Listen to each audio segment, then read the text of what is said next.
Udumo uNkulunkulu kweliphezulu nokuthula emhlabeni kubantu abathokozelwa nguye. Ubaba uNsibando kubingelelayo uNdlalifa izulu, mntwana kaNkulunkulu, mhlobo kaJesu, ngithi uJesu Kristu uyinkosi. Ngiyambonga-ke kakhulu uNkulunkulu ongigcinile kuze kube manje. Ngiyakubongela nawe futhi ukuthi ugciniwe. Kwafika lesi sikhathi ukuthi sihlangane efonini yakho ngezwi likaNkulunkulu. Siyambonga ngendlela emangalisayo. Ungangilalela ulalela efonini, noma ungifake kwi-Bluetooth emotweni uyadrayiva, noma ngabe ukuphi-ke, ngiworried ngaba-drivayo ukuthi uma sengikhuleka ngiguqa, bayaguqa nabo bakhuleke yini. Angazi-ke, but-ke asidlule lapho, siye phambili simbonge uNkulunkulu. Kunezinto engifisayo ukuziphawula bazalwane, ngiyafisa sikhumbuzane. Bazalwane abasebenzisa uWhatsApp omdala, ngiyacela bawuyeke, ngiyacela. Njalo uma kwenzekile ngavakashela le phone endala, ngifika kunenqwaba yama-messages, ama-VN, angikwazi ukuwalalela, angikwazi ukuwaphendula. Ngoba uma ngikwenza lokho ngiqhuba ukuthi abantu abangasuki kwinamba endala.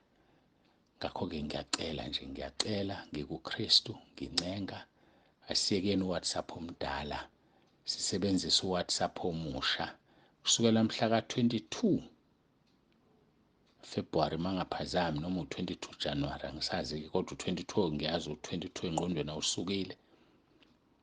Ngiqale ngasebenzisa uWhatsApp omusha 064 953 2148. Namanje wangiqopha le nkonzo nje, ngiqopha ngo-064 953 2148. Bese niyeke ukunikeza abantu inamba yami endala. Uthola ukuthi kukhona nezinamba ezingenagama okungukuthi aziseviwe.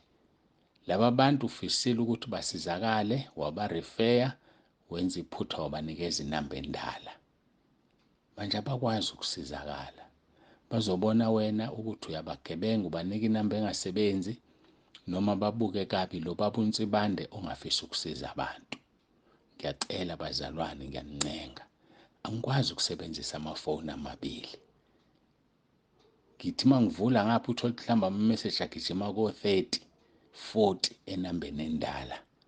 Ngiwu-athende nini-ke lo 40, 30 enambeni endala, ngibe ngihlalelwa amasha ngapha, nawo amaningi enambeni entsha. Angikwazi bazalwane ukusebenza idabule. So ngiyacela abantu basebenzise inamba entsha.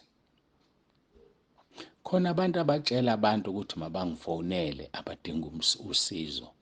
Ngiyacela bazalwane, ake siyeke ukutshela abantu ukuthi abafonele ubaba uNsibande, ngoba nawe ula ekhaya lezwi nje awukwazi ukungifonela. Uyazi ukuthi kuyabhukwa. Manje umtshelelani umuntu, Nkosi yami, ehluphekile edinga usizo? Fonela kule namba uzothola umkhuleko. Uzowuthola kanjani umkhuleko ngoba ngibhizi? Ngenze njani-ke mina? Nanga umuntu wakho, umnika inamba, uyafona, ngibhizi ngikhuluma nomuntu. Ngenze njani? Ngimiyeke lo muntu engikhuluma naye, esibhukhe naye, ngiyophendula lo muntu wabantu ongazi? Bazalwane, ngiyacela ke sikhuleni. Nje ezinye izinto azidinga ukukhula kumoya, zidinga umuntu acabange. Musumnika umuntu inamba yami bese umtshela akafoni. Mtshele ukuthi akathumele imeseji ka-WhatsApp. Angathumeli futhi u-SMS.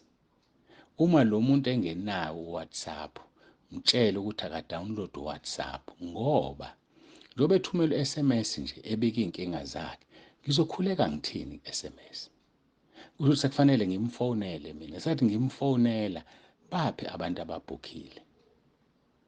So mtshele nje umuntu ukuthi akadownload uWhatsApp uma engenawo, athumele imeseji ngoWhatsApp enambeni entsha u-064 953 2148.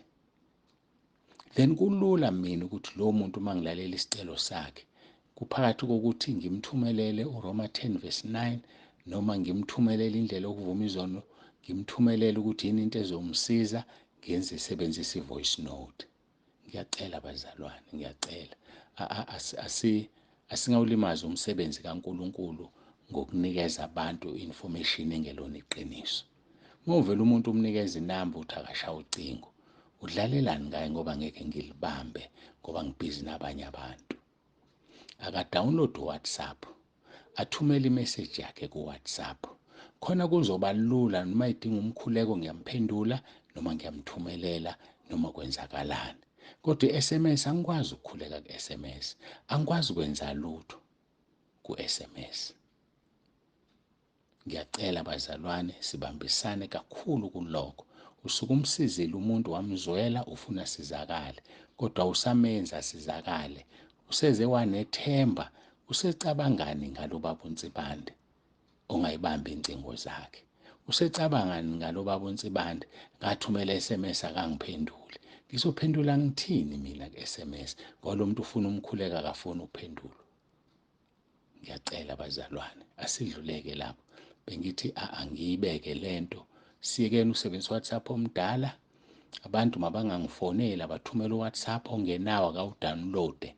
Hhayi akawudownloade. Futhi umuntu uma usumnika inamba yami kaWhatsApp umtshela ukuthi akabhale, angasho igama lakhe ngomlomo nesibongo nendawo ahlala kuyona. Ngicela kubhaliwe in writing. Bhala igama lakhe, bhala isibongo nokuthi uhlalaphi. Ngaphambi kokuba abeke isicelo sakhe, angikwazi ukukhuluma nomuntu engingamazi. Ngifisa ukuthi sazane kuqala kuze phela ngazi nokuthi uma ukuthi ngiyakhuleka, ngikhulekela usibanibani wakwabani. Ezinye izinto ezilula abazalwane ezidinga ukuthi sisebenzise umqondo sicabange, ezingadingi nezinto ey'ningi. Ngiyabonga, ngiyacela siguqe sikhuleke. Baba olungileyo, Baba ongcwele, siyabonga uthando lwakho sithanda ngalo namhlanje nangalo lolu suku. Sinikela kuwena ukuphila kwethu ngoba ngaphandle kwakho Nkosi asilutho. Sinikela imizimba yethu ibe umnikelo ophilileyo, ongcwele nothandekayo kuwena. Nginikela Nkosi noqobo lwethu nengqondo yethu nesimo sethu ukuthi masiguqulwe sibe sisha ngokuthi ingqondo yenziwe ibe yintsha ukuze sikwazi ukuhlolisisa lokho kuyintando yakho nokupheleleyo nokuyiqiniso. Baningi baphumile abaprofeti bamanga, baningi baphumile abapostoli bamanga, baphumile Nkosi balengisa uyise wabo uSathane, naye ongumnikazi wamanga, oziguqulayo elithi izwi lakho yaziguqula ezenza ingelosi yokukhanya. Ngiyacela Nkulunkulu wethu siphe umoya wokuhlukanisa. Washo ezwini lakho wathi bazoba baningi oKristu ngekhathi zokugcina. Uma ningaphumi, uma kuthiwa nange uKristu laphaya noma laphaya ningaphumi. Njengamanje kwanda abantu abazibiza ngabazalwane noma ngezithunywa zakho ukuze badede ivangeli.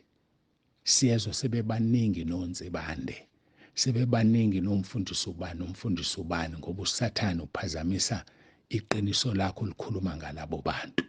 Ngiyakhuleka Nkosi ukuthi usize abazalwane obabekile ezandleni zethu bakwazi ukuhlukanisa iqiniso, bangazanyazanyiswa kalula, bangadukiswa. Ngiyacela Nkosi, ngiyakhuleka bapha umoya wokuhlukanisa, bakwazi ukuhlukanisa namhla uNsibande seshayikile, bambone ukuthi useshayikile, bangamlandeli kanti usewile, kodwa balandele Nkosi wena, bagijime bebhekile kuwe Nkosi Jesu umqalisi nomphelelisi wethu. Sisize-ke Nkosi, ngisize nami kakhulu, ngingathi sengishumayeza abanye bese ngilahlelwa ngaphandle. Ngisize Nkosi, ngiyiphile impilo engiyikhulumayo. Ngisize Nkosi, ngiwutuba umzimba wami, ngizelulele kokungaphambili, ngikhohlwe okungasemuva. Ngisize Nkosi, ngibe yisibonelo kulaba bantu. Ngisize Nkosi, lisho njalo izwi lithi asibe ngabelusi abayisibonelo emhlanjeni, ngoba uyeza melusi omkhulu sisazophendula ngalezi zimvo sinikeze zona. Ngiyacela Nkosi, baningi abaholi siphebona ekhaya lezwi, basize balimele baliphile iqiniso, ngoba okwethu kwahlulelwa kukhulu nesethu isihogo sishisa kakhulu kunabanye abantu. Siyacela Nkosi, sisize siyiphathe lemfihlakalo ngobunono nangobungcwele nangokukwesaba, sazi ukuthi Nkosi sisazohlulelwa ngezinto esizikhulumayo nesizenzayo phambi kwabantu. Kakhulu sesabe wena Nkulunkulu nomusa. Sizake abazalwane labo babekile ezandleni zethu njengabefundisi ukuthi sibahloniphe, nabo Nkosi basihloniphe Nkosi, ukuthi sibe moya munye nabo Nkosi, sikwazi ukuphila kuze kufike usuku ozosilanda ngalo sijabule sesingena ekhaya ezulwini. Ngiyakhuleka-ke Nkosi, nginikela izimvu zakho kuwe ekhaya lezwi nasentabeni yendlu kaJehova kuyabonelelwa. Nanoma ikuphi-ke Nkosi, abantwana bakho lapho bekhona nabasazongena ekhaya lezwi ngiyabakhulekela, nasebephumile ngiyabakhulekela ukuthi ubavule amehlo babuye. Ngiyacela ngegama elinamandla leNkosi uJesu Kristu ephilayo, ibanathi-ke ngomoya wakho ingcwele nakule nkonzo. Sicela ngoJesu inkosi enamandla, uJesu Kristu inkosi. Amen. uJesu Kristu inkosi. Bazalwane, siyambonga uNkulunkulu kakhulu, siyamdumisa ngendlela emangalisayo. Asifundeke izwi lenkosi esilitholayo kwabaseThesalonika isahluko sokuqala chapter 5. Sizofunda kusuka kuverse 16 siya kuverse 22. Uthi kuverse 16, thokozani njalo, khulekani ningaphezi. Kukho konke bongani ngokuba lokhu kuyintando kaNkulunkulu kuKristu Jesu ngani. Ningamcimi umoya, ningakudeleli ukuprofetha. Vivinyani konke, nibambisise okuhle, dedani kukho konke okubonakala kukubi. Siyambonga uNkulunkulu kakhulu ngevangeli asinika lona lokudeda ezintweni ezibonakala zizimbi. Asidedi kwezimbi kuphela nezibonakala zizimbi, ngoba kufanele sibakhuba abanye abantu. Lithi izwi lenkosi, maye kulo ikhubeko esiziza ngaye, ngabe kungcono ukuboshela itshe lokusila entanyeni aphonse ekujuleni kolwandle. Mhlawumbe izinto azikulungeli nje kunabantu abakhubayo. Mhlawumbe izinto azihambe kahle nje empilweni yakho, usekujuleni kolwandle, ugcina uboshelwa itshe waphonswa. Ngeke phela kube ulwandle esilwazini esilujwayele, kungaba ulwandle lokuhlupheka, kube ulwandle losizi. Ubhukuda kulona, ucwilile kulona, ngoba wakhubekisa abancinyane bakaJesu. Esikhumbula lesa sikhathi ungakakholwa. Esikhumbula lesa sikhathi uyenga abantu besilisa, ugqoke ingubo emfushane, ufake ibhlukwe, uphuza utshwala, uthi mawuhlala ungowesifazane uqoshama umise amadolo. Yasikhumbula leso sikhathi. Uqome ngoba ufuna imali. Umuntu esefuna umzimba wakho unqabe nawo, angisho ukuthi kwafanele uvume, kodwa usebenzise umzimba wakho ukuthola izinto oyifunayo. Lithi iBhayibheli uqale kusiwa umuntu, Jeremiah 17 verse 5, othemba kubantu nowenza inyama ibe ingalo yakhe. Usebenzise umzimba wakho ukuthola izinto. Nabesilisa bayakwenza, baxhaphaza abantu besifazane, oBen 10, bayabaza omama abadala abanemali. Awukazi ube isilingo. Bangako balimazile ekholweni, bangako bawisile, bangako bathembisile umshado, wazi ukuthi ufuna umzimba wabo, hayi ngoba ufuna ukubashada. Qamba amanga muntu wesilisa. Bangaki? Impilo iphila injani, iqiniso noma ingamanga? Emshadweni ohlezi kuwona kuyaziwa izingane zakho zangempela zingaki, noma washa izingane ezincane, noma wathi awunangane kanti unazo, usuyibiza ngezodadewenu izingane zakho. Asiyekeni ukuphila amanga, asiphileni iqiniso. Iqiniso liyamkhulula umuntu. Deda kukho konke okubonakala kukubi, asidedi kokumbi kuphela, nakulokho okubonakala kukumbi. Deda mntaka baba. Injani impilo yakho? Injani? Ayilimazi? Kunjani ukuphuma emlonyeni wakho? Akukhubi abantu?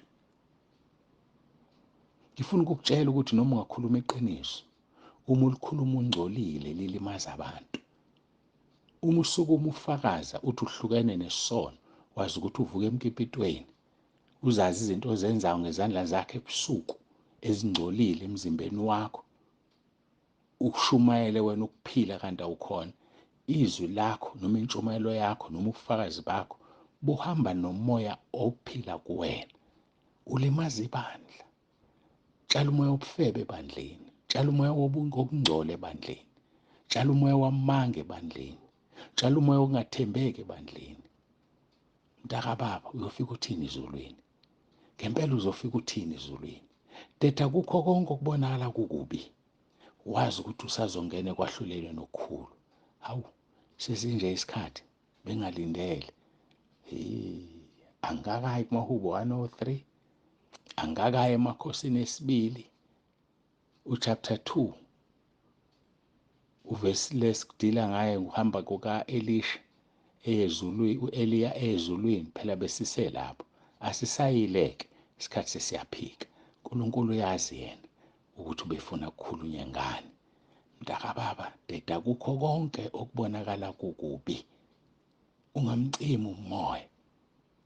Ningakudeleli ukuprofetha, kodwa nivivinye konke, uthokoze njalo, khuleke ungaphezi, umbonge uNkulunkulu ngakho konke, ngokuba kuyintando yakhe kuKristu Jesu ngawe. Asiguqe sikhuleke.